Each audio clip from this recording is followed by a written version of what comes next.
Boa noite. Estamos fazendo mais uma live na segunda-feira, às 19 horas. Agora, hoje, com o Pepe Vargas, deputado estadual, que já foi deputado federal também, já foi ministro do governo Dilma, Lula, e também ele também foi prefeito de Caxias do Sul, né? Então, nós estamos aqui com o Pepe, deputado estadual, para falar um pouco do que está acontecendo com a pandemia. O governo estadual, no início, que não tinha muita contaminação no estado, parece bem, né? E depois, agora, parece que quando a crise chegou, ele está com uma crise enorme agora pela frente, e parece que isso vai se agravar mais ainda. Mas antes disso, eu quero que o Pepe possa se apresentar para nós, falar da sua trajetória política, de vida também como médico, né? Pepe.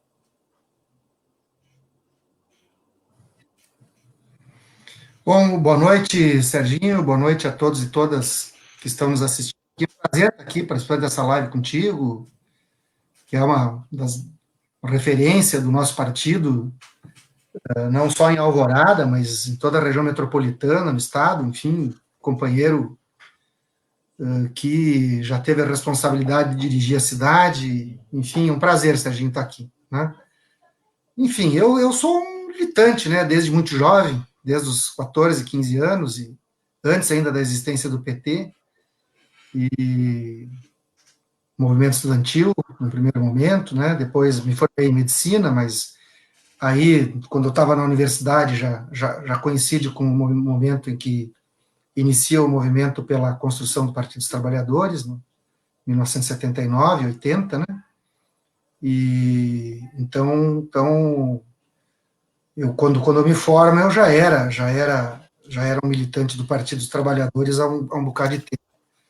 E desde muito cedo, né, desde muito cedo, ainda quando eu era estudante, eu já estava na executiva municipal do partido aqui, né, e depois, enfim, fui vereador do partido em Caxias do Sul, fui deputado estadual por 2 anos só, porque depois fui eleito prefeito, fui prefeito de Caxias do Sul por 8 anos, depois saí da prefeitura e fui deputado federal por 3 mandatos, né, de 2000, me elegi em 2006, 2010 e 2014, porém, ali em 2012, eu me licenciei do mandato de deputado federal para exercer a função de ministro do Desenvolvimento Agrário no governo da presidenta Dilma, e depois, no segundo governo da presidenta Dilma, em 2015, eu fui ministro das Relações Institucionais e ministro dos Direitos Humanos. Depois, bom, aí voltei para a Câmara, o golpe, tudo aquilo, né? E agora, na última eleição, eu concorri a deputado estadual, eu estava presidindo o PT no Rio Grande do Sul desde 2017, né? E agora estou com mandato na Assembleia Legislativa do Estado do Rio Grande do Sul, né? Essa é um pouco a minha trajetória, luta, vamos dizer assim, né? E prefeito de Caxias também, por 2 mandatos, né, Pepe? Exato. Foi muito, muito bom. Eu acho que é o município maior do estado do Rio Grande do Sul, né? Depois da capital, Caxias do Sul. Depois a população é o segundo município do estado, Porto Alegre, depois Caxias do Sul. E em orçamento também. Olha, orçamento tem um detalhe, né? Canoas tem uma refinaria de petróleo, né? Então, Canoas, às vezes tem um orçamento da refinaria, né? O valor adicionado do petróleo é muito forte, porque o petróleo não é tributado na origem, ele é tributado no destino só. Então, ele chega aqui e só aqui que ele é tributado. Então, o valor adicionado do município de Canoas é muito forte. Então, algumas vezes, Canoas está um pouco à frente de Caxias, outras vezes não. Mesmo com a refinaria, às vezes Caxias tem o índice de retorno de ICMS maior que Canoas. Na verdade, é uma boa disputa, né? Porque é para quem é que chega em segundo lugar. Nós aqui de Alvorada, sabe muito bem a situação de Alvorada, historicamente, nós disputamos os últimos lugares com Viamão, né? Desde a sua implantação. Então, há 55 anos que nós disputamos sempre até por falta desse valor adicionado, né? Nós não temos muita indústria, aqui basicamente é comércio, moradia, né? Então, é uma dificuldade enorme. Nós temos... Desculpe, Sérgio. Não, é que nós temos 210 mil habitantes aqui, e um orçamento que dá em torno de R$ 2,00, R$ 2,50 por ano, né? Por habitante. Dá 400 milhões. O que eu ia dizer é que eu esqueci de um detalhe. De fato, Caxias tem o segundo. Eu estava falando de índice de retorno ICMS, né? Mas como Caxias tem um setor de serviços muito forte e tem uma autarquia de saneamento própria, né? De fato, o orçamento de Caxias do Sul, o orçamento somando a administração direta e indireta, é maior que Canoas. Né? Nós temos aqui em média R$ 2.500 por ano, habitantes, dá 400 milhões aqui o nosso orçamento, que é muito pouco para as demandas que tem para uma cidade periférica, né? Onde todo mundo se desloca para trabalhar em Porto Alegre. Caxias é em torno de 2 bilhões, mais ou menos, né? É 510 mil habitantes, e vocês são 200, vocês teriam pelo menos aí 1 bilhão e 200, 1 bilhão comparativamente, né? Exato. Então 800 é mesmo. Vamos à nossa live hoje. O assunto é a pandemia, né? Nós estamos com um problema muito grande que começou a aparecer agora, nesse momento. A gente estava muito contente no início, porque parecia que a gente não seria, o Estado do Rio Grande do Sul não seria atingido por essa avalanche, né, de novo.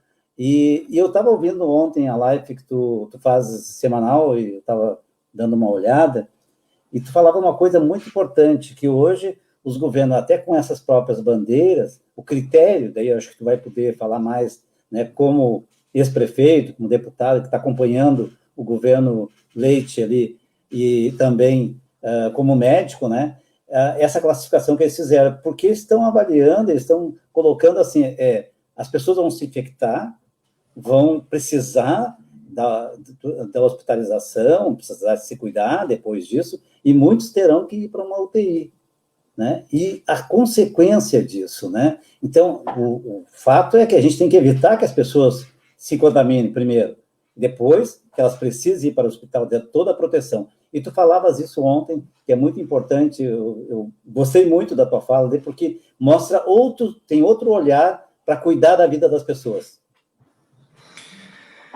Infelizmente, Serginho, a pandemia chega no Brasil, e o Brasil é um exemplo negativo, né?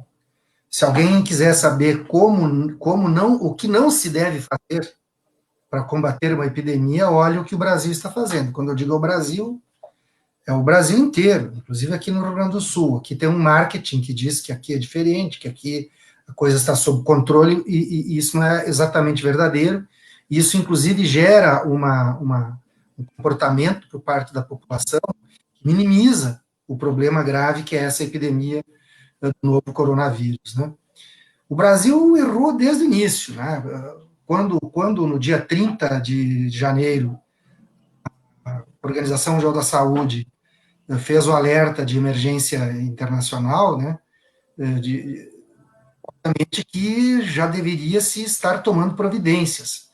E o Brasil não fez nada disso. O Brasil não se preparou com estoques de testes para fazer o diagnóstico da doença, o Brasil não se preparou para ter equipamentos de proteção individual, consequentemente tem um monte de trabalhadores da saúde sendo contaminados e fazendo a doença. O Brasil não se preparou para chamar o seu setor produtivo, para fazer uma reconversão produtiva, para produzir equipamentos como respiradores, por exemplo. O Brasil teria toda a condição de produzir respiradores, né, nada disso foi feito. O governo federal simplesmente não fez nada. E mais grave do que isso, sequer fez aquilo que se chama a fase epidemiológica de contenção, quando tu tem uma pandemia ou uma epidemia que acontece num país e tu sabe que vai chegar no teu, tu faz a contenção, ou seja, toda pessoa que vem do exterior desses países que estão com muitos casos, tu faz o controle da entrada dessas pessoas, nos aeroportos, nos portos, nas fronteiras terrestres. O Brasil fez isso.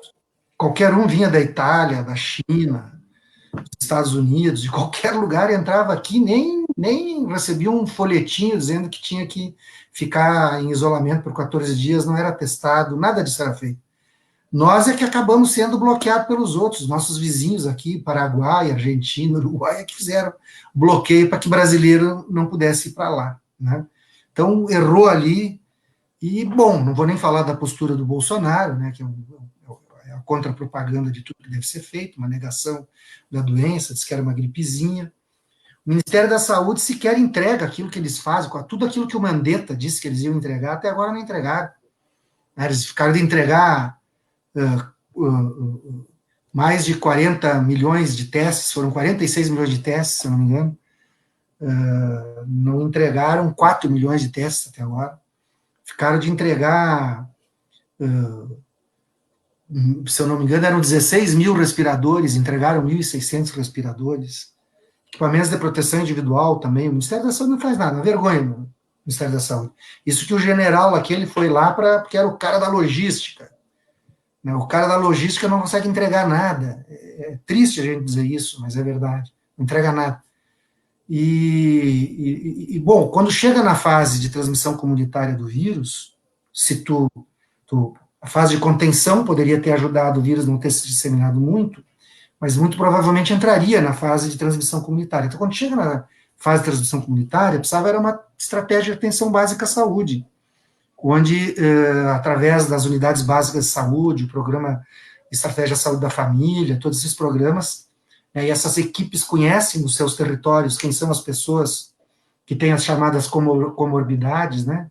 O diabético, o hipertenso, a pessoa que tem uma cardiopatia, né? Então, através ali da unidade básica de saúde, tu controlar para que não haja descompensação dessas doenças, que se descompensa, vai para um hospital e se pegar a doença, são os casos mais graves, né? Então, tanto para isso, como para ver as pessoas que vão aparecer com síndromes gripais, né, com sintomas de gripe, do resfriado, e aí teria que testar todas essas pessoas, fazer a testagem para fazer o bloqueio da transmissão de vírus. Isso, nada disso foi feito. Até hoje não é feito. A pessoa chega numa unidade básica de saúde, se a prefeitura não se virou e comprou testes, ou não tem como fazer os testes, a pessoa chega numa unidade básica de saúde, ou numa unidade de pronto atendimento, com sintomas gripais. Se não for sintomas graves, ele é mandado de volta para casa para ficar em isolamento por 14 dias, e não é testado. O ideal era testar todas essas pessoas e fazer a busca ativa dos seus contatos, dos seus contactantes, testar todos eles e botar em isolamento até ter o resultado do teste. Com isso, tu bloquearia a transmissão do vírus. Como isso não está sendo feito, a taxa de transmissão do vírus continua alta, né? Então, se absolutamente nada fosse feito, esse vírus, esse SARS-CoV-2, ele tem uma taxa de transmissão que é de 3 a 6. Cada pessoa contamina mais 3 ou 6 pessoas, de 3 a 6 pessoas. E, por sua vez, essas 3 a 6 pessoas vão contaminar cada uma delas mais 3 a 6 pessoas. Por isso que é dito que ele tem uma curva de crescimento exponencial. Então, como é um vírus que não tem vacina ainda, né, não se desenvolveu uma vacina, e não tem um medicamento específico para tratá-lo, as pessoas vão lembrar daquela epidemia de H1N1, né, Serginho, que aconteceu em 2009, 2010, naquela epidemia, logo se descobriu uma vacina, que foi muito importante. Ou se alguém pega uma síndrome respiratória aguda grave por um vírus da influenza, tem um antiviral específico que pode ser usado.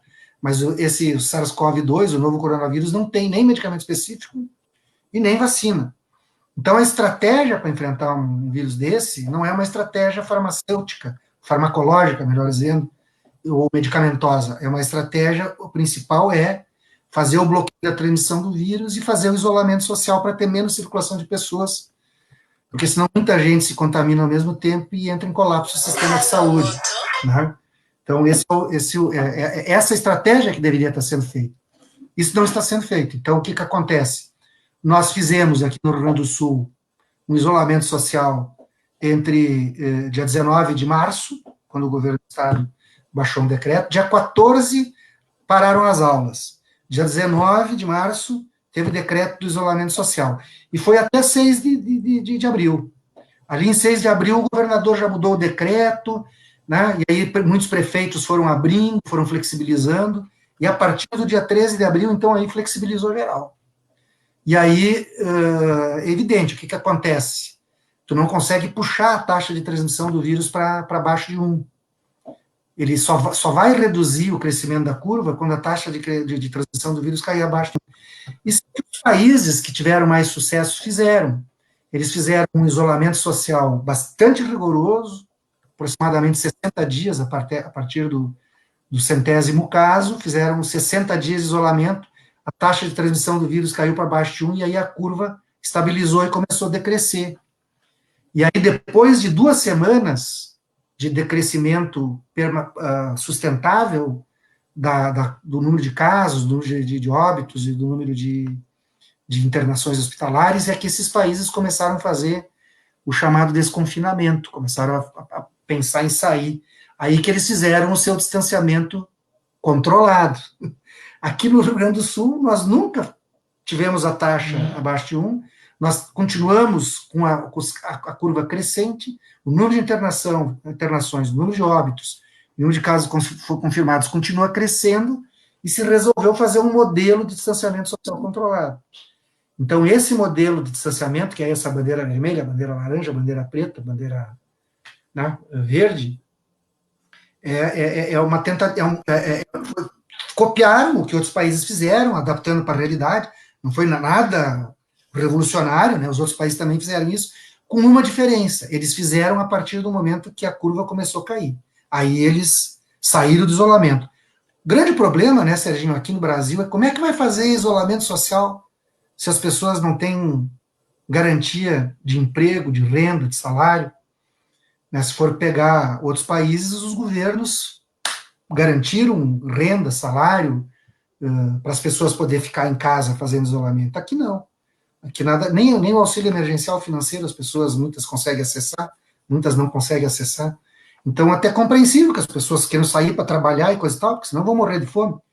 Então aqui no Rio Grande do Sul, o modelo de distanciamento social controlado, ele até poderia ser um debate a ser feito. Aí nós discutimos quais os indicadores, o que vai ser monitorado, né? Isso que deveria. Mas quando tu vai aplicar isso? O ideal era aplicar quando a curva estivesse caindo, e não quando a curva estivesse aumentando, como é o nosso caso. Esse é o primeiro grande problema. Depois tem um problema nos indicadores também, né? E tem o problema da gestão política dele, né? Porque o governador disse que coisa é técnica, mas basta alguém sapatear na frente dele que ele já vai. Não, aqui já mudamos a bandeira, não sei o quê.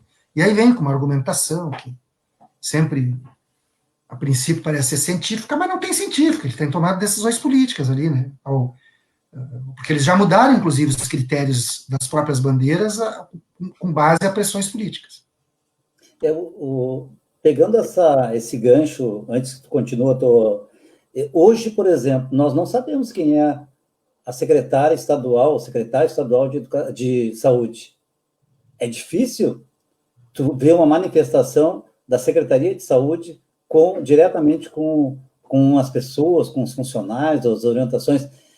Isto mostra, assim, um bloqueio em relação ao governo, uma proteção em relação ao governo estadual para dizer que ele está fazendo certo e pressionando para que não sejam fiscalizados. Aqui em Alvorada está acontecendo isso. Agora uma professora colocou aqui, a Ana Paula, aqui está se entregando marmitas das 11h30 a 1h30 da tarde, filas e filas na frente das escolas para levar as marmitas, as quentinhas, para casa, ao invés de dar o rancho. Nós queremos. Inclusive, vários funcionários hoje já estão numa escola, deu um surto. O que aconteceu? Continua se entregando da mesma maneira. Não foi testado nem os alunos que tiveram contato com essa merendeira, nem os professores, alguns que tiveram diretamente contato, mas continua a vida normal. Isso vai ter um custo, não, Pepe? Imagina, todos os dias tem que ir lá buscar uma marmita, entrar numa fila, correr o risco de se contaminar ou contaminar outro se tiver já contaminado. Isso é uma loucura. Como tu falaste, deviam ter deviam ter feito uma distribuição de cestas básicas para as famílias de alunos que têm essa necessidade da merenda escolar, e a própria família fazer em casa, seria muito mais seguro, do ponto de vista epidemiológico e do ponto de vista sanitário, seria muito mais eficiente. O que está acontecendo? Por que a secretária não aparece para falar? A secretária não aparece para falar porque o governador centralizou a comunicação sobre a pandemia. As pesquisas mostravam que o Eduardo Leite estava muito mal. Ele tinha um grau de avaliação negativa do governo dele extremamente ruim. A maioria dos gaúchos e gaúchas avaliavam muito negativamente o governo dele. E ele viu na pandemia uma oportunidade de tentar melhorar um pouco a imagem, porque, veja bem, qual é o comparativo que as pessoas fazem? O comparativo é o que o Bolsonaro faz, que nega a ciência, nega a pandemia, né? Tem um comportamento que vai contra o que qualquer médico e qualquer autoridade sanitária preconizaria para ter tudo aquilo que o Bolsonaro faz. Bom, o Eduardo Leite não faz isso. Né? Ele faz um discurso, sob o ponto de vista sanitário, até correto, né? Pega um modelo, tenta construir um modelo com base em evidências, mas o grande problema é que ele abandona essas evidências, logo vem uma pressão política. Então, por exemplo, o que dizer é o seguinte: entrou em bandeira vermelha, tem que ter 14 dias em bandeira laranja para voltar para a bandeira laranja. Não demorou uma semana. No caso lá da região de Santa Maria de Santo Ângelo, não demorou, foi um final de semana, na segunda-feira eles já mudaram. Aqui na região da Serra, foi uma semana, depois eles mudaram. Mudaram por quê? Porque os prefeitos aqui foram ao setor privado e compraram leitos privados de UTI para ampliar a capacidade de atendimento. Ampliaram em 24 leitos de UTI os municípios da região, aqui da Serra Gaúcha. Estou em Caxias do Sul nesse momento, por isso que eu digo daqui, né? Bom, e aí vem o problema central do modelo de bandeiras. O modelo de bandeiras, ele leva em consideração basicamente duas coisas. Como está a transmissão do vírus na comunidade, se a transmissão está sendo alta, baixa, enfim, né? Ele tem alguns cálculos matemáticos que fazem. Se tu tiver uma transmissão alta, mas a capacidade do teu sistema de saúde atender as pessoas for alta também, pode ser bandeira laranja. Né? Se a transmissão do vírus é baixa, Serginho, só um minuto aqui que eu vou ter que ligar o meu computador na fonte de energia, senão daqui a pouco vai... Tá bem. Vai parar. Eu vou fazendo um convite para as pessoas aqui, então, que estão assistindo a live. Amanhã nós teremos um encontro com as pré-candidatas do PT aqui para o Alvorada. Conecte-se as pré-candidatas, as mulheres do Alvorada, amanhã a partir das 19 horas.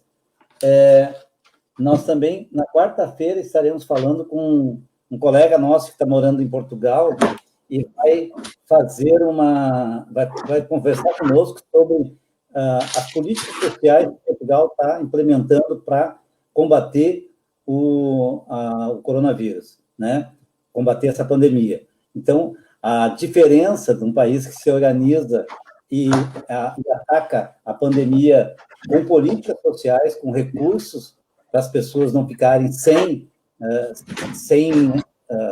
receber nada, sem poder pagar sua luz, sua água, seu telefone, a sua alimentação, manter a escola, seus filhos, né, quando volta à escola, manter os equipamentos. Isso tudo precisa de um suporte do governo. E o governo de Portugal, que é um parlamentarismo lá, ele consegue trabalhar com isso e evitou, inclusive, né, um dos países que agora estão saindo do isolamento, com todos os cuidados que tem, mas foi um investimento social muito grande para poder enfrentar essa pandemia. Não é dizendo que é uma gripezinha, mandando as pessoas sair para a rua, que isso não tem importância nenhuma, que vai se resolver a consequência dessa contaminação das do coronavírus, né? Então, a gente tem que fazer um enfrentamento muito sério para isso. Além da questão da ciência, de respeitar a ciência e acreditar e defender a ciência, não adianta ficar no argumento de que tudo que tu faz é com base na ciência, mas na hora de decidir, quem está ali não são os epidemiologistas, não são pessoas da saúde, não está cadê o Conselho da Saúde, cadê o Conselho, o secretário de Saúde da cidade, do estado, né? Cadê os conselhos estaduais, cadê o Conselho Estadual de Saúde para também decidir sobre esse retorno, se é seguro ou não, qual a melhor política realmente para esse enfrentamento. Então, o que a gente vê é que o Estado ignora isso. É um grupo de tecnocratas, junto com o governo e junto com empresários, que decidem como é que eles vão fazer esse retorno ou esse controle, esse falso controle, para evitar a pandemia que se agrave. Porque, só para fechar essa ideia, Pepe, o que eu tenho visto é que não está adiantando eles esconderem os números.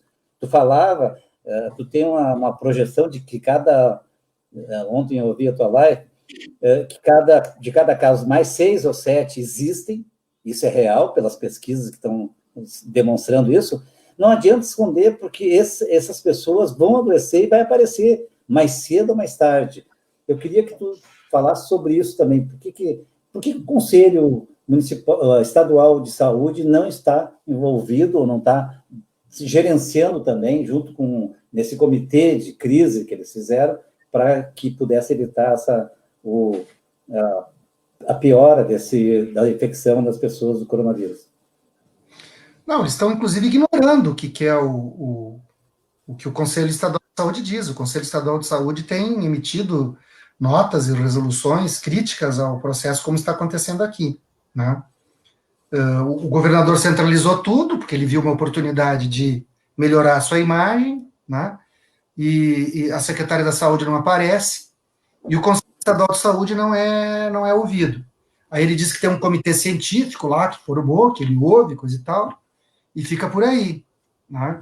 Mas qual é o grande problema do modelo? O grande problema do modelo é que, primeiro, ele é implementado no momento errado, ele não é precedido de uma estratégia de bloqueio da transmissão de vírus. O Rio Grande do Sul testa muito pouco, o Brasil como um todo testa 4.000 pessoas a cada 1 milhão de habitantes, devia estar testando 40.000 pessoas, 60.000 pessoas para cada 1 milhão de habitantes, e o Rio Grande do Sul é diferente do Brasil, porque o governo estadual não compra testes, ele só distribui os testes que ele recebe do governo federal. Como o governo federal manda muito pouco teste, então não tem uma estratégia de testagem.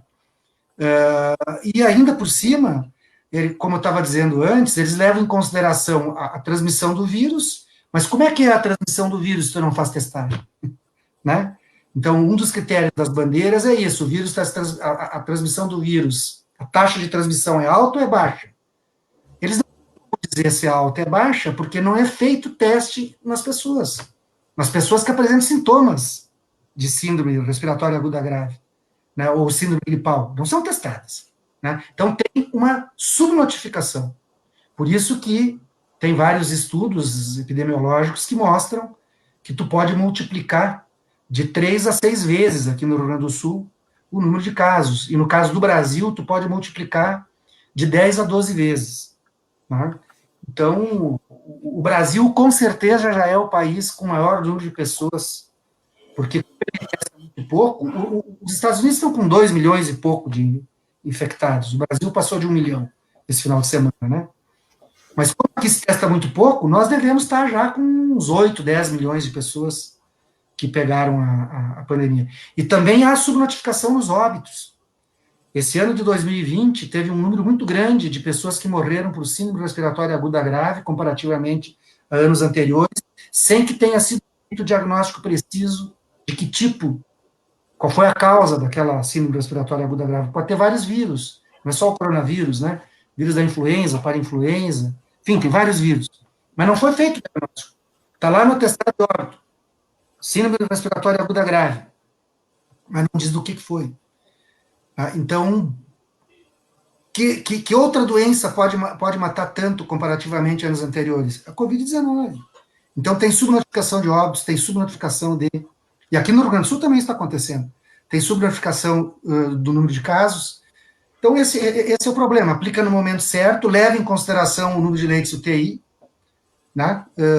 Primeiro, a taxa de transmissão, como a gente viu aqui, eles não têm como dizer se a taxa de transmissão é alta ou baixa, porque não testa. E outro critério que eles adotam é o número de leitos de UTI disponíveis para atender as pessoas. Mais de 80% dos leitos de UTI de uma determinada região, se estiver ocupada, acima de 80%, entra na bandeira vermelha. Né? Então, o que aconteceu aqui? Os prefeitos saíram correndo a comprar mais leite de UTI. Aí o número de leitos de UTI baixou, não é mais 80, virou 60 e alguma coisa. Qual é o problema dessa estratégia? Tu tá monitorando um evento crítico, né? Tu deveria monitorar outros eventos, né? Por que é um evento crítico? Porque em alguns casos, 20%, 10% dos leitos, nós estamos falando de 2 leitos, 3 leitos, 4 leitos. Isso que é 20% dos leitos, ou 10% dos leitos de UTI em algumas regiões do estado. Né? Bom, quem tem 2 está na iminência de não ter nenhum daqui a pouco. Até porque as pessoas continuarão adoecendo por outros problemas e terão descompensações de doenças crônicas que levarão pessoas a precisar de leitos de UTI. Na Itália, por exemplo, de cada 4 pessoas que morreram de Covid-19 e que não tiveram acesso a um leito de UTI, teve 6 pessoas que morreram de outras doenças e também não tiveram acesso ao leito de UTI, porque quando falta o leito de UTI, falta para quem tem Covid, falta para quem infartar, falta para quem tiver um derrame, falta para quem tiver um traumatismo grave que precisa de um leito de UTI. Então, na Itália foi estudado, cada 4 mortos por Covid, teve 6 mortos por causa de outras doenças, devido ao colapso do sistema de saúde, né? E o outro grave problema é que boa parte das pessoas que vão para leitos de UTI, porque agora também virou uma outra moda, né? Então agora tem tantos casos, mas tantos recuperados, né? Vocês podem ver que eles dão muita ênfase no número de pessoas recuperadas, né, para dizer que estão sendo eficientes. A doença está atingindo aqui, mas estamos recuperando as pessoas. Boa parte das pessoas que tiverem casos graves e que forem para leitos de UTI ficarão com sequelas permanentes. Aqui no Rio Grande do Sul, até questionei a secretária da Saúde a semana que passou sobre se tinha alguma estatística já, ela disse que não tinha ainda. Mas em São Paulo, onde já tem estatísticas disponíveis, 40% das pessoas que conseguem sobreviver e têm alta da UTI precisaram fazer hemodiálise, porque entraram em insuficiência renal. Né? E eles têm alta do hospital ainda tendo que fazer hemodiálise. Se eles ficarão pacientes crônicos, é algo que ainda está para se verificar. Mas a possibilidade de que muitas pessoas virarão doentes renais crônicos, precisarão fazer hemodiálise o resto das suas vidas, e entrar numa fila de transplante de rim vai ser muito significativo. Mas não é a única sequela. Tem pessoas que ficam com fibrose pulmonar crônica, não tem cura. Tem pessoas que têm sequelas neurológicas. E tem pessoas que até não cursam nos casos mais graves e que fazem um processo que chama-se de fadiga crônica, que ainda não, a pessoa não consegue fazer mais nada, tá? Sempre cansado, não consegue trabalhar, não consegue fazer nada. Ainda não se sabe se esses quadros serão permanentes, porque nós estamos tratando uma doença nova, uma doença que até 29 de dezembro de 2019 sequer se sabia que existia, né? Só a partir do momento que a China detectou que era um vírus que estava causando um surto de síndrome, um novo tipo de vírus que estava causando surtos de síndromes respiratórias agudas lá na China, que se soube, né? Mas tu está colocando uma questão que é super importante, que não é falado na mídia, não é comentado isso. Parece que quando a pessoa sai do hospital, ela está totalmente recuperada e que vai para casa e vai ter uma vida normal, dali a uma semana ou 2. Essa é a impressão que dá. Mas quando tu colocas que quando a pessoa sai, grande parte dessas pessoas que passaram por uma UTI, tiveram um contágio que lhe provocou muitos danos, e teve que ter, né, uma capacidade muito grande para resistir, ainda assim fica com sequelas para o resto, poderá ficar para o resto da vida, não sabemos ainda, né? Mas essa da fibrose pulmonar, essa é falta, não respira, é isso? A fibrose pulmonar acontece em vários processos, por exemplo, tem doenças profissionais que causam fibrose pulmonar, durante muito tempo a gente lutou para que não se usasse mais asbesto, por exemplo, para fazer pastilhas de freios, para lonas de freios, os freios dos nossos automóveis. A indústria de lonas de freio usava asbesto, e o asbesto causa um processo de acúmulo de fibras de asbesto no pulmão e leva a uma fibrose do pulmão. A pessoa que é fumante, muitos dos fumantes também acabam tendo um processo de fibrose pulmonar e ficam com uma doença que chama-se doença broncopulmonar obstrutiva crônica, né, devido à irritação, né, não só a nicotina, mas outras coisas presentes na fumaça do cigarro produzem. E tem tantas outras doenças que podem causar esses casos de fibrose pulmonar. A fibrose pulmonar ela é irreversível, ela não tem cura, né? A pessoa vai progressivamente tendo mais dificuldade respiratória e acaba tendo que, nas fases mais adiantadas, vai ter que ficar ligado numa fonte de oxigênio, dificilmente sobrevive sem ficar numa fonte de oxigênio. Reduz enormemente a qualidade de vida, obviamente, dessas pessoas, elas acabam indo ao óbito. No caso da insuficiência renal, é aquilo, o rim não funciona mais, então ele precisa de passar por um processo de hemodiálise, porque senão as toxinas que o rim funciona como uma espécie de filtro, eliminando toxinas, né, se acumulam no organismo e a pessoa vem a falecer por acúmulo de metabólitos. Então, felizmente, tem hemodiálise que dá para fazer o papel do rim, mas também é algo complexo, porque a pessoa tem que ir 3 vezes por semana no serviço de hemodiálise, fica 4 horas lá fazendo hemodiálise, né, e entra na fila para um transplante renal. Né? Então, esses casos são casos concretos. E que a Covid-19 causa um processo inflamatório muito intenso, assim, os intensivistas é que têm dito isso, que ficaram impressionados com o tamanho do processo inflamatório que se desenvolve, né? E também, depois, patologistas também já estudaram isso, então ela afeta alguns órgãos mais do que outros, mas afeta todos os órgãos. Mas o pulmão, os rins, causa uma endotelite, que é um processo inflamatório do revestimento interno das nossas artérias, dos nossos vasos sanguíneos, e essa endotelite acaba liberando coágulos, né? E esses coágulos podem migrar e podem trancar uma artéria, digamos, se um coágulo desse sobe, tranca a artéria aqui, a coronária, a carótida, né?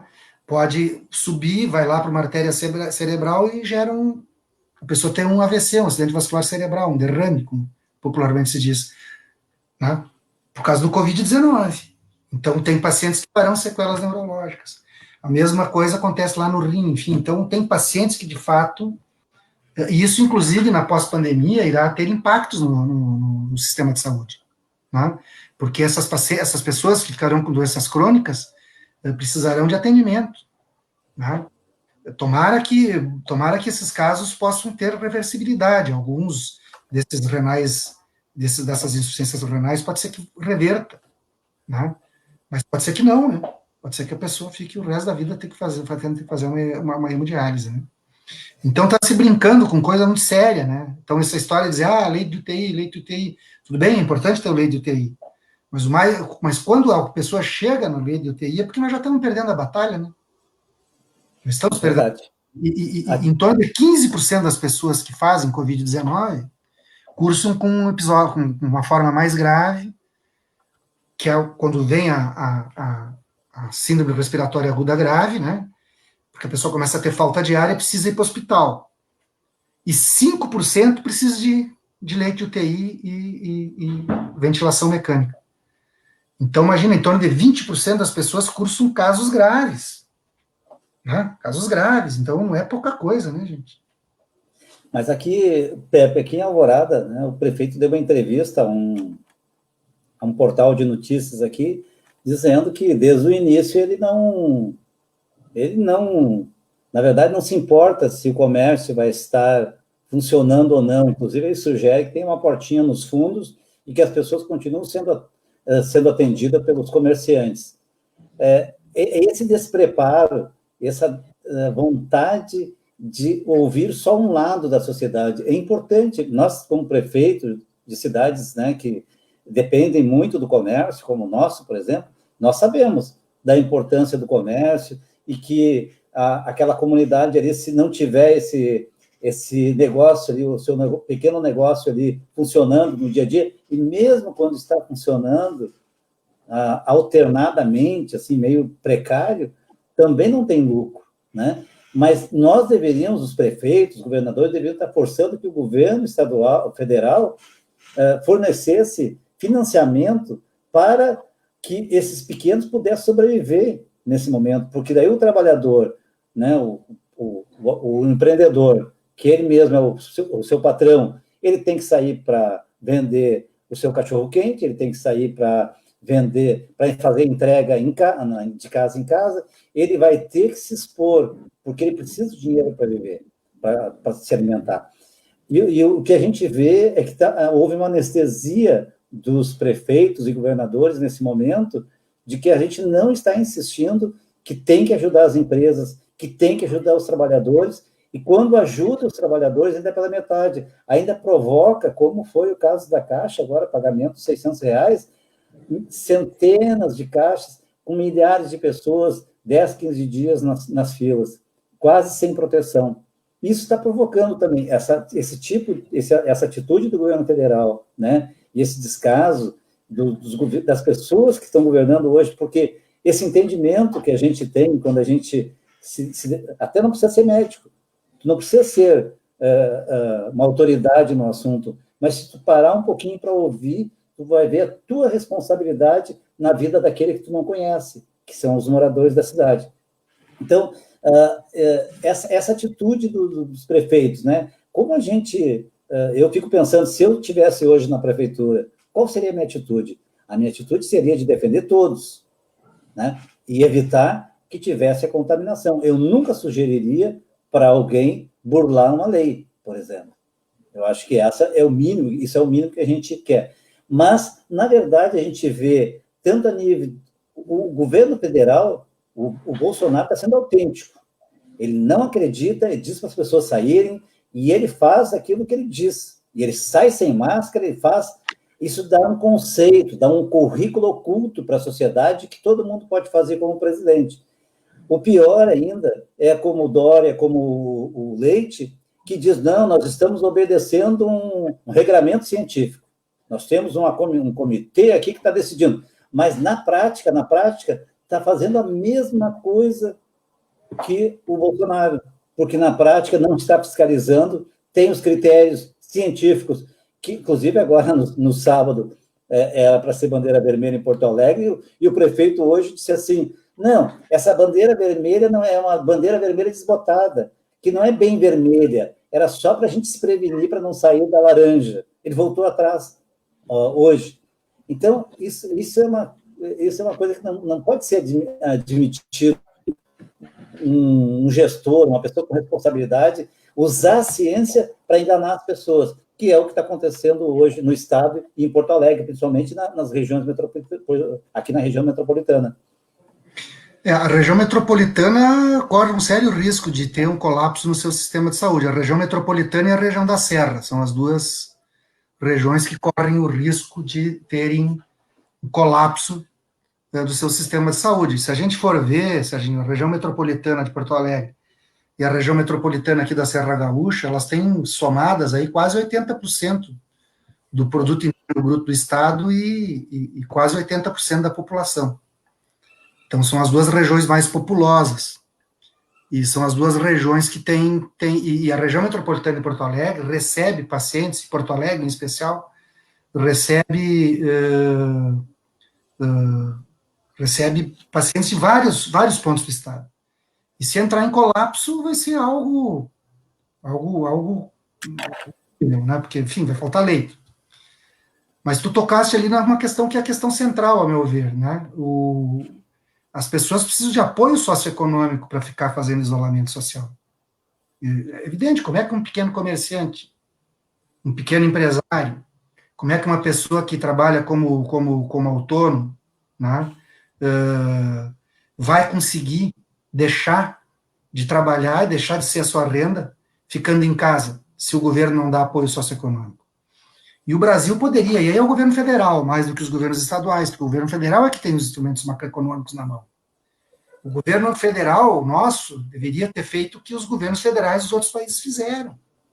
Né? Deveria ter feito o quê? Por exemplo, vamos pegar o caso da Alemanha. Ah, mas a Alemanha tem dinheiro, alguém dirá. Não, a Alemanha não tinha dinheiro, a Alemanha resolveu se endividar.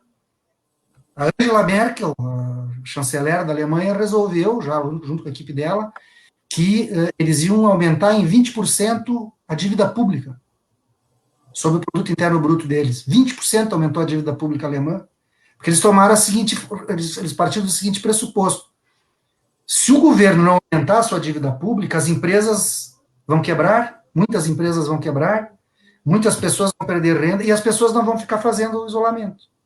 E nós não vamos conseguir fazer com que a curva de transmissão de casos caia, e aí nós vamos ficar numa situação prolongada e a nossa economia vai sofrer mais ainda e o governo vai perder ainda mais porque vai arrecadar menos.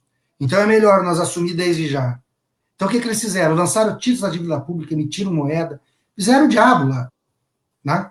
Com isso, colocaram recursos na mão das empresas, a caixa das empresas, para as empresas ter giro de caixa para poder pagar salário, para poder pagar fornecedores.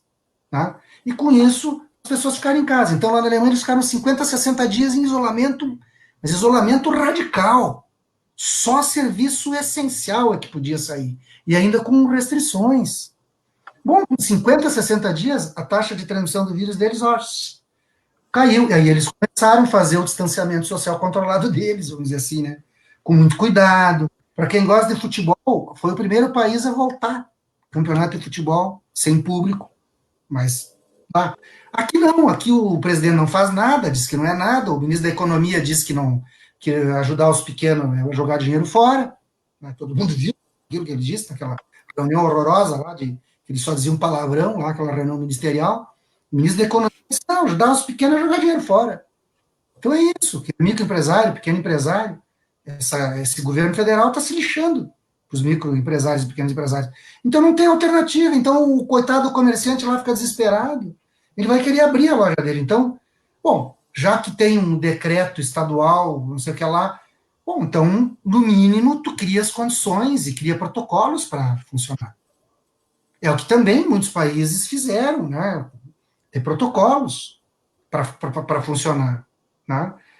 E aqui é muito, muito frágil os protocolos também, né? Para ter um funcionamento com mais segurança, tanto para quem está indo trabalhar, como para quem está indo lá fazer algum negócio. Olha o caso dos frigoríficos aqui no Rio Grande do Sul. Nós temos quase 5 mil trabalhadores contaminados em 31 frigoríficos.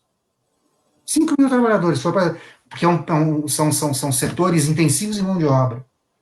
E um trabalhador fica um do ladinho do outro, lá numa linha de produção do frigorífico. Né? Imagina, quase 5 mil trabalhadores contaminados dentro de frigoríficos. Então tem que ter protocolos de segurança, mesmo para setores essenciais, porque eles produzem alimentos. Então é evidente que o setor que produz alimentos tem que continuar trabalhando. Mas não daquele jeito, enfiando um monte de trabalhador para se contaminar lá dentro. Então também tem sido falho isso aqui. Né? O resultado disso é que o Brasil e o estado do Rio Grande do Sul, e o Rio Grande do Sul vai continuar aumentando o número de casos. Nós não estamos ainda no pico dos nossos casos, vamos continuar tendo aumento no número de casos, e a nossa economia vai se ressentir mais, porque como o governo não emitiu título, não fez aquilo que outros países fizeram, então, o quê? Já fazem 3 meses, não, vai fazer 3 meses, né? Já fez, né? Março, abril, maio, junho, 3 meses, 90 dias. Se nós tivéssemos feito que nem a Alemanha, era 60 dias. Nós já estamos a 90 dias, e mesmo quem reabriu, não tem o faturamento que tinha antes. Esse é o problema. O cara abre o seu pequeno negócio lá, o faturamento dele cai. O cara que tem restaurante, caiu enormemente o movimento. Então, era o momento do governo federal, né, emitir moeda para fazer linhas de crédito com capital de giro, com 1 ano de carência, 2 anos de carência, depois o cara pagava, né, como forma de proteger as pessoas. Então, o governo federal, o governo Bolsonaro, ele não protege a vida, não protege o emprego, não protege a renda, não protege nada. Lamentavelmente, é isso que está acontecendo. Bem, eu vou te dar um dado aqui de Alvorada, vou anunciar algumas pessoas que estão passando aqui, deixando um abraço e cumprimentando e fazendo alguns questionamentos também, mas em Alvorada, o primeiro caso foi 19 de março. 19 de abril, nós tínhamos 7. 19 de maio, 24. 19 de junho, 239. E 6 mortes. Está começando, foi distribuído 5 mortes até esse período, agora na última semana deu 3 mortes. Isso mostra uma ascendência muito grande, porque grande parte da nossa população aqui é trabalhadora de Porto Alegre, né? Vai e volta, os ônibus lotados, é um problema sério. O ônibus o local mais perigoso, obviamente, é um ambiente hospitalar para os trabalhadores da saúde que estão lá, né? Mas depois é o ônibus. E o ônibus, pode ter certeza, é o maior local onde as pessoas se contaminam. Se o ônibus não tiver metade, o ônibus teria que funcionar com metade da sua lotação. Não adianta dizer que não pode ter pessoa em pé.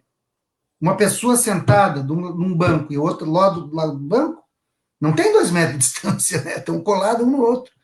Então, os ônibus deveriam circular com metade da sua lotação, para garantir que houvesse a circulação dentro dos ônibus com segurança. Obviamente, as pessoas usando máscaras. Agora, o grande drama também que eu vejo, Serginho, as pessoas usando máscara, as pessoas usam errado a máscara, né? A máscara, ela é mais para tu proteger os outros do que proteger a ti mesmo, né? É para que não haja... Aproveita, Pepe, teve uma pergunta aqui sobre máscara e luva. É recomendado usar luva quando sai? Não. Eu acho que não. Eu acho que a pessoa vai ter uma falsa sensação de segurança. O importante é o seguinte: antes, lava bem as mãos, coloca a máscara. É água e sabão. Ó, a Rita Escanco. A Rita, nossa querida Rita. Grande amiga, prefeita de Gravataí. Né? Exato. Ela aí. Eu dizia, é água e sabão. Por que água e sabão? Porque o vírus, ele não é nem um ser unicelular, ele é uma molécula, praticamente, né? Uma bactéria já é um ser unicelular, né? Mas esse vírus, ele tem uma camada de lipídio, uma camada gordurosa, vamos dizer assim, né? Em torno dele. Então, o vírus sozinho, na natureza, não faz nada. Ele precisa entrar dentro de um organismo, entrar dentro de uma célula, e aí lá dentro da célula, ele toma conta do aparelho da célula e se reproduz, tá? E como esse vírus tem uma camadinha de gordura no entorno dele, a água e o sabão por isso que é água e sabão. Agora, não adianta só fazer aquela lavadinha, tem que fazer aquilo que vocês já devem ter visto bem direitinho nas mídias sociais aí, como se faz o processo de lavagem das mãos. Lava direitinho, 20 segundos é o suficiente. Lava bem, coloca a máscara. Depois que colocou a máscara, não leve mais a mão ao rosto, sob hipótese alguma. O que é difícil. Porque a gente tem a mania da coçadinha no olho, a coçadinha no nariz, a coçadinha no canto da boca. Então tem que se conscientizar. Porque a gente pega o vírus sobre as superfícies, as gotículas de saliva que caem. O vírus não está exatamente no ar, né? Ele sai pelas gotículas, ele vai ter uma dispersão no ambiente, que é pequena. É lógico que numa tosse ou num espirro vai mais longe, né? E aí ele cai numa superfície, numa mesa, num corrimão, no negócio de segurar no ônibus. Sim, uma superfície qualquer. E aí a gente toca as mãos ali e pega o vírus. E aí a gente vai coçar o olho. Enfim, aí entra pelas nossas vias aéreas. Então, depois que botou a máscara, não toque na máscara. Só se lavar as mãos. Com água e sabão, ou usar um álcool em gel. Aí tudo bem, aí pode tocar. Mas as pessoas têm a mania, né? Fica puxando para cá, e puxa para lá, e puxa para cá. Se tocou no vírus, não protegeu nada. Entendeu? Então eu vejo isso, porque as pessoas não estão acostumadas. Quem é da área da saúde está acostumado a usar máscara. As pessoas em geral não.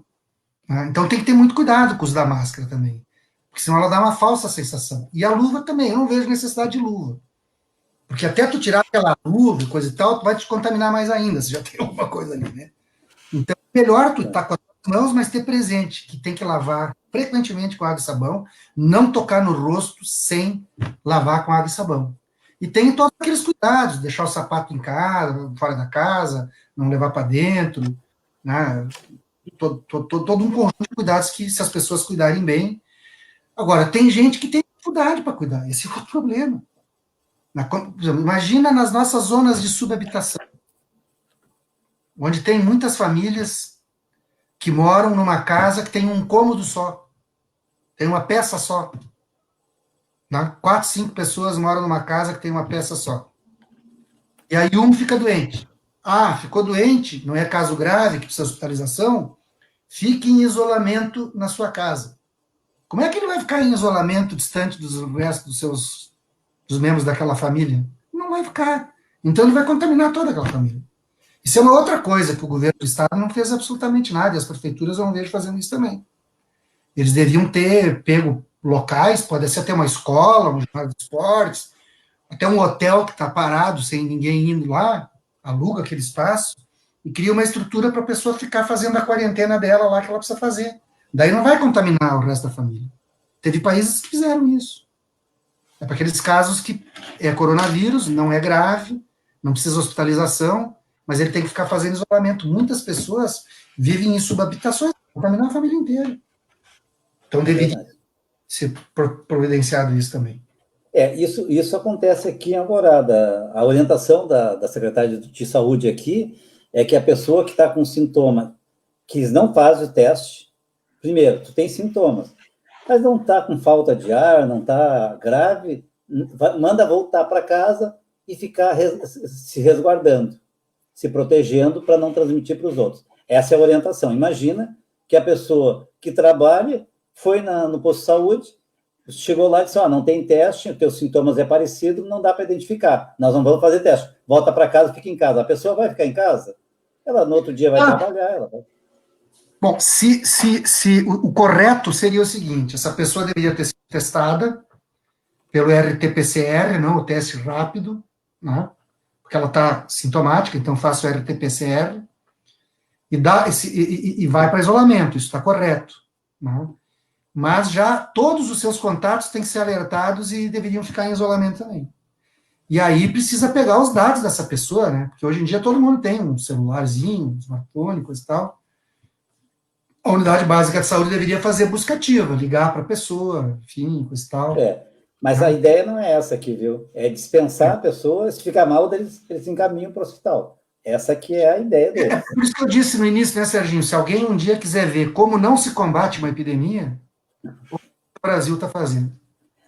Pepe, nós já estamos quase 1 hora de conversa. Eu vou falar, assim como tu também faz nas tuas lives, né? Dizer algumas pessoas que estão participando aqui, e daí a gente vai para o encerramento, tá? Daí, depois disso, e eu queria te colocar, até para te falar mais sobre isso também já no final, a única maneira de contágio, de entrada no corpo humano, é pela boca, pelas narinas, né? E pelos olhos, a princípio, né? É isso. Então, é isso, né? E o que mais... a cada minuto, estava fazendo uma pesquisa, a gente leva a mão no rosto em torno de 17 a 23 vezes, normalmente. Agora a gente não está fazendo isso, a gente está se... Mas a gente sempre está aqui, mexe no óculos, faz algum movimento, e é por essas entradas que o vírus vai chegar no corpo da gente, vai contaminar e vai... Por ferida não é, né? Se tiver uma ferida, não vai entrar por ali, tu tem que, claro, tu vai se proteger e tal, mas eu queria, antes de passar para te fazer já as considerações finais, nós estamos aqui com a Clair Gabana, que foi nossa secretária de Educação do governo da Estela e do meu governo também, a Viviane Lussana também trabalhou conosco na prefeitura, a Marlene, professora aposentada, Paulo Chinardi foi meu colega, eu trabalhei até o ano passado ali na Escola Gentil Viegas Cardoso, e ele é uma pessoa bem crítica e tem me acompanhado nas minhas lives também. Mas meu colega de escola lá, o Atila, grande companheiro também, Ercilda, todos professores, né? O Valdir é um guarda municipal, está aposentado agora, sempre acompanha a gente. Leandro Marçal foi meu secretário de gestão participativa aqui em Alvorada. A Jussara Brum também está nos acompanhando, a Deise Luciane, ela é uma empreendedora de lazer, né, que está com muita dificuldade, porque alugava espaço para as festas, né? Imagina só, né? Rosângela Barros também é professora, Maria Zoretti é minha esposa, está acompanhando também aqui. Tem a Lúcia Espinosa, que é lá de Itaqui, ela botou aqui, ó, está nos acompanhando, é companheira da gente, são companheiras que acompanham a gente, né? Ana Paula Alves, que vai fazer a live junto com o Carlos Santos, lá de Portugal. A gente vai conversar sobre a Escola da Ponte, sobre os programas do governo português que ajudou a enfrentar, né, a combater o coronavírus e a proteger a população. Rosana Cavalheiro também é professora, foi diretora de escola. Luiz Henrique é um baita do companheirão lá do Algarve, sempre junto com a gente também, do dia a dia. A Marli também, moradora do Umbu, lá, muito querida, foi minha aluna e hoje está aí. Wagner Brilhante foi meu secretário, então, 3 secretários já do meu governo aqui, ó. O Wagner Ramos Brilhante também foi meu secretário, é funcionário da prefeitura, é fiscal. Paulo Schneider de novo. O Ramiro Passos, outro secretário aqui, tá? Ramiro Passos, filho da Sônia Passos, tu deve conhecer também.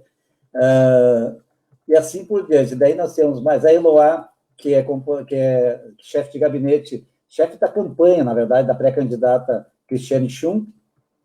A Heloísa, professora, a Ana Paula já tinha falado, a Beth Lisa, Damasceno aqui também, acompanhando a gente. A Cristiane é pré-candidata, amanhã nós vamos fazer uma live com a Cristiane e com mais 2 companheiras, a Claudete e a Roseli Panese, a Alvorada Conexa com as Mulheres.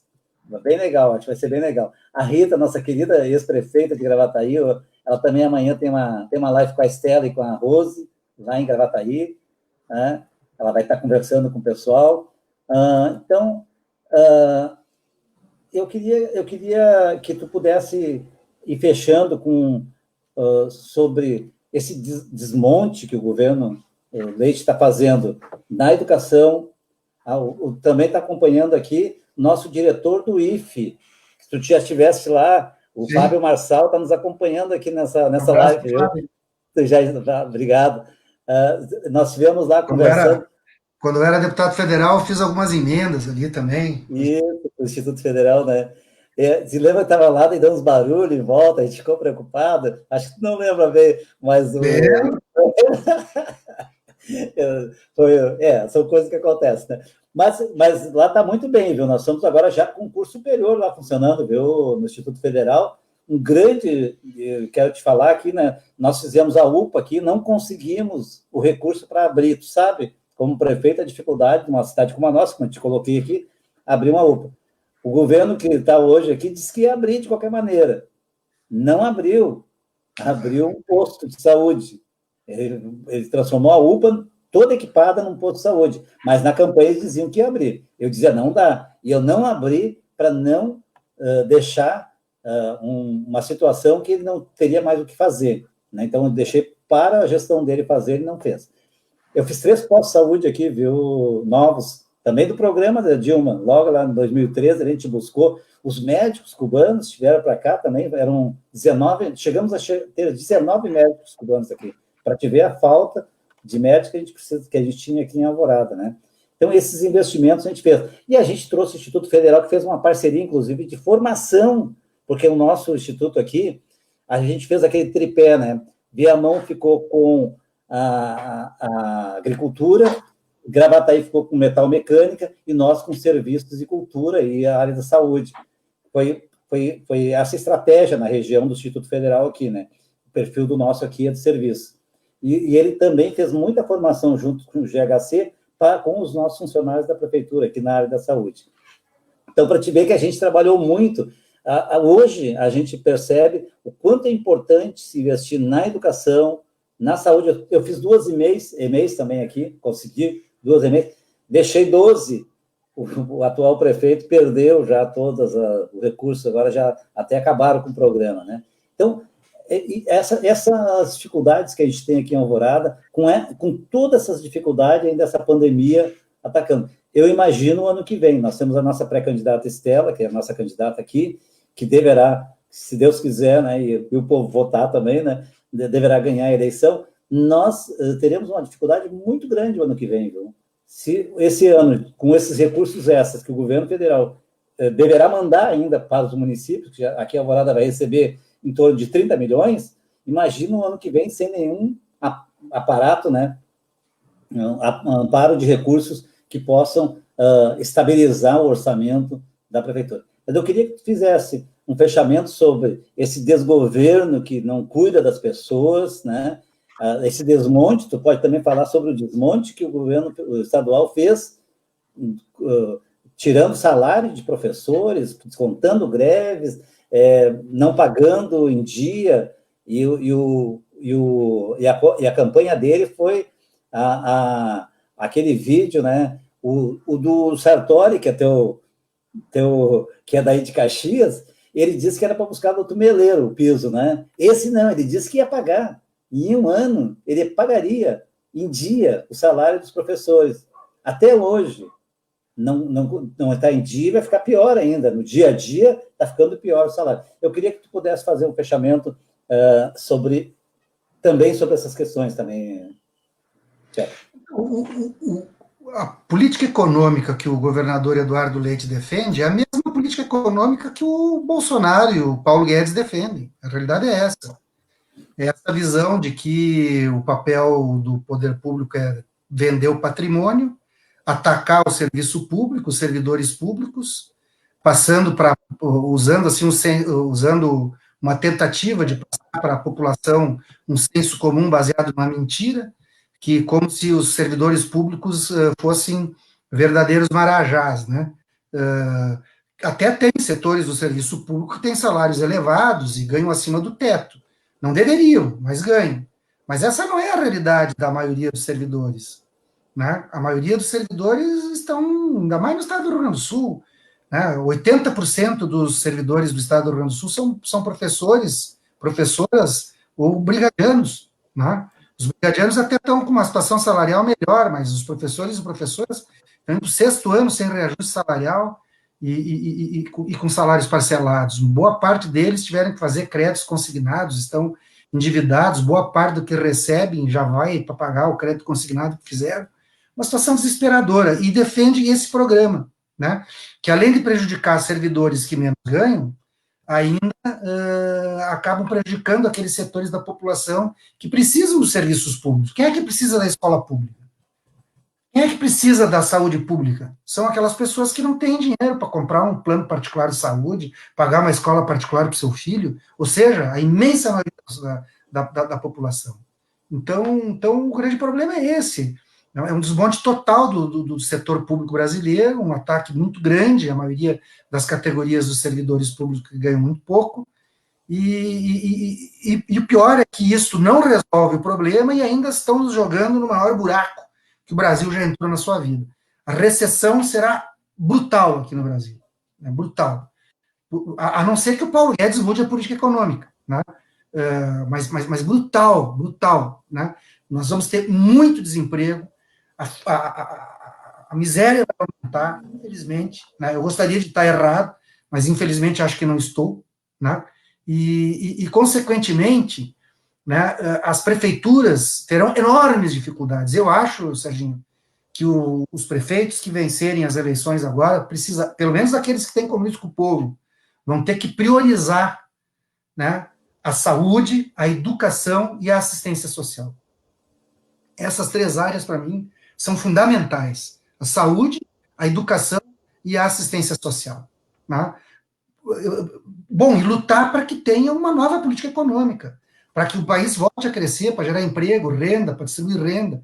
E aí as pessoas com capacidade de consumo poderão também movimentar o comércio, girar a roda da economia, aí as prefeituras vão ter maior arrecadação, né? E era aquilo que a gente estava vivenciando ali nos governos do Lula e da Dilma, né? Que infelizmente isso acabou com o golpe de 2016. Né? Eu acho que teve sim, a gente não tem que negar, acho que teve sim um erro no segundo governo da Dilma, de ter convidado o ministro da Economia, o ministro da Fazenda, uma pessoa de pensamento liberal, como que é o Joaquim Levy, que tem para mim ele como uma pessoa honrada, desconheço qualquer ato irregular do Joaquim Levy, mas ele é um economista liberal, ele não sabe pensar economia, não sabe daquele jeito.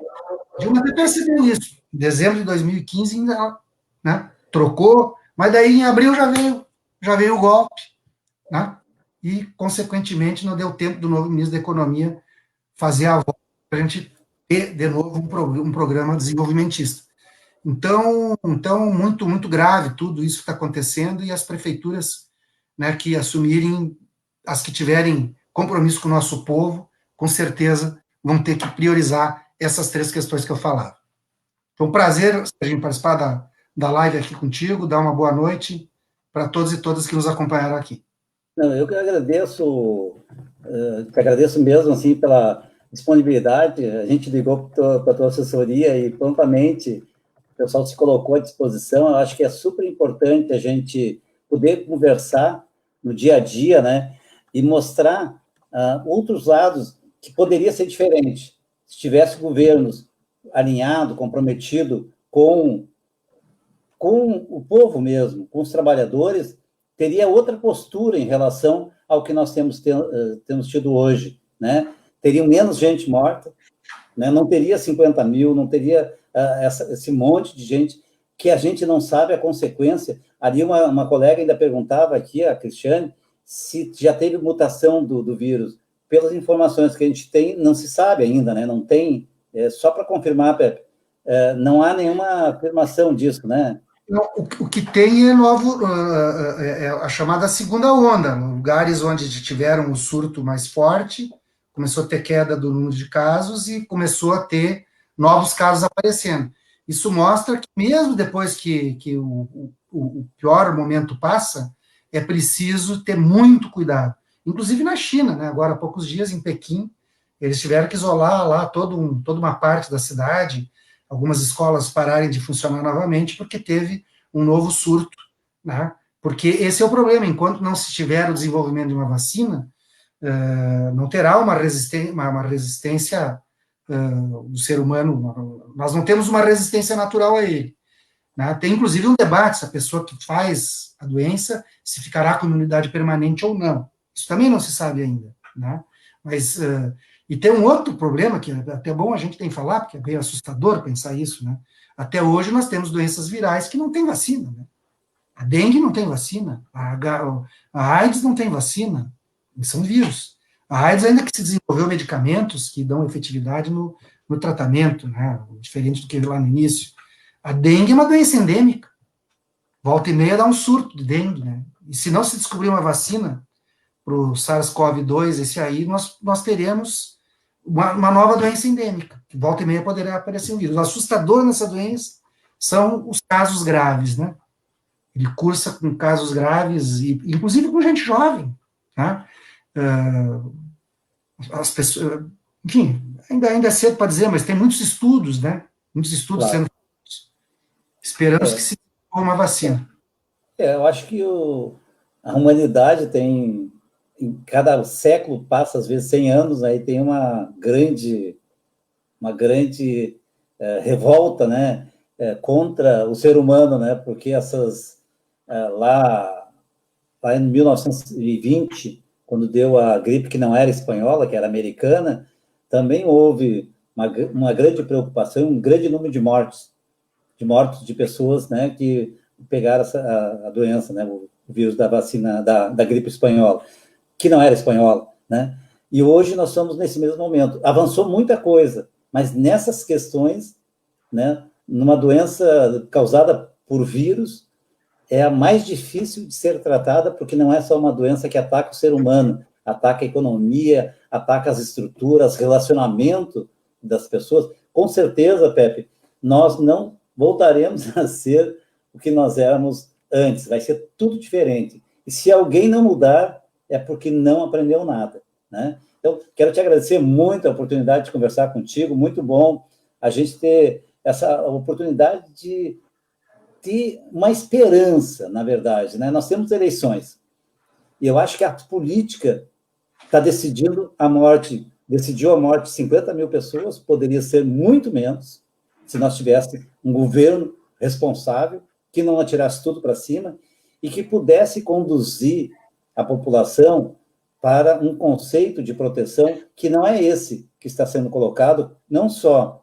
o Bolsonaro, mas o Trump também dá outro exemplo. Ontem ele dizia, o Trump, lá na convenção deles, tem que diminuir os testes lá nos Estados Unidos, que daí ninguém mais fica sabendo que tem a doença.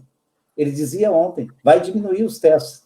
Aqui o Brasil já faz isso, se antecipou, não faz testes. E tu falava, então, que mais ou menos tem que ser 4% da população serem vacinadas, né, serem, aliás, testadas, e está se fazendo 0,4%, 10 vezes menos, né, a testagem.